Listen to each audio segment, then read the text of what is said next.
Yo, Clyde. Yeah, Cotterman. Got a girlfriend? Sure don't. Well, I believe I have a cure for what ails you then. Hooker? But no, how about a game of Arkham Horror?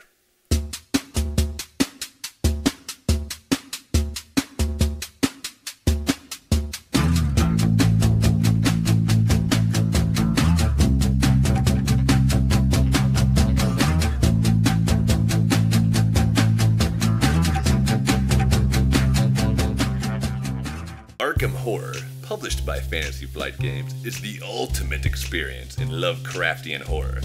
This is a remake of a game published in the 80s. Inspired by writer H.P. Lovecraft's Cthulhu mythos, the city of Arkham, a place mentioned in many of his short stories, acts as the backdrop for the game. And it's also one fucked up place to live. The gist of the game is simple. Assume the role of an investigator, find clues, fight monsters on the way, find gates to the other world, explore the other world, come back, close the gates, and if possible, seal it so that it never opens again. Seal 6 gates and prevent the awakening of the ancient ones, thus preventing worldwide Armageddon.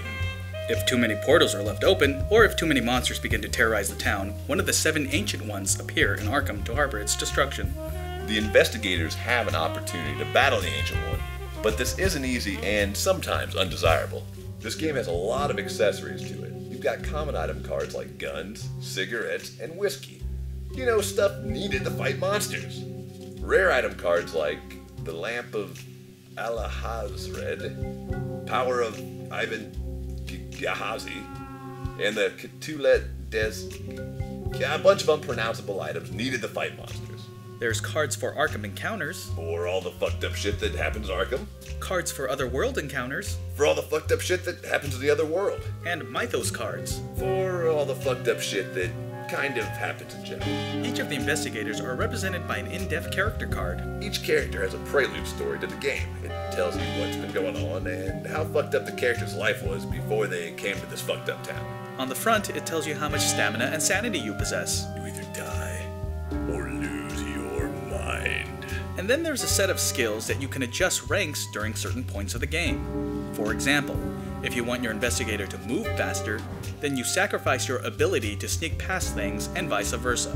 There's a wide variety of investigators that range from a dilettante, a private eye, a researcher, a magician, and many more. And in this corner are the cards for the Ancient Ones. These give you detailed information on what you are fighting and how its awakening can alter the game. They have special attacks and sometimes can't be hurt by conventional means. So just leave them the fuck alone. Almost equal to the amount of cards is the insane amount of tiles. Yep, you got tiles for your characters, for portals, for monsters, for terror, for money, your physical health, your mental health. It's just a shitload of tiles. Then you've got 6-sided dice. Kind of disappointing.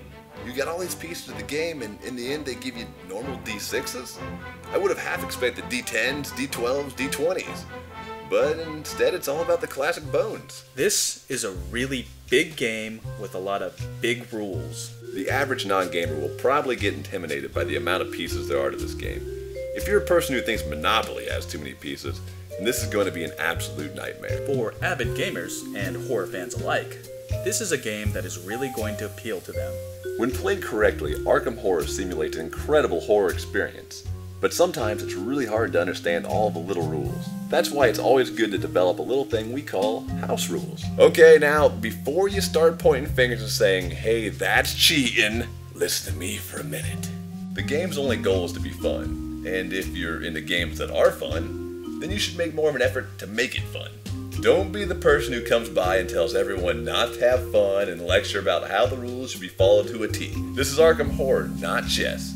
It's a game of imagination and borderline role-playing. Loosen up. One of our house rules is campaign games.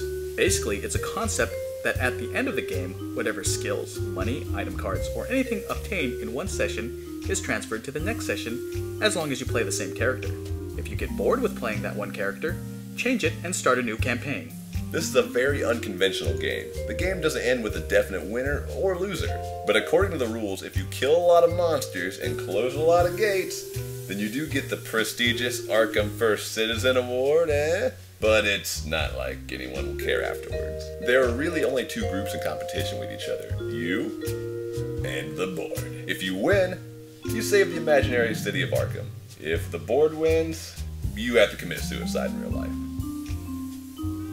Despite all its cards, tiles, sometimes ambiguous rules, incredibly gigantic board that doesn't fit on anything that's smaller than a long dinner table, Arkham Horror is actually a fun and unique experience. It leaves a lot of room for levity and almost has an inherent storytelling ability if you apply the right kind of house rules. It's got role-playing elements, but you won't need a game master so everyone can join in the excitement of stabbing Amigo in the throat. It's also capable of solitaire rules. Doesn't matter if you're sad and lonely, you can still play this game. Just ask Clyde. Yeah, and just fuck off, Cotterman. Join us next time when we decide to explore high adventure in a familiar franchise.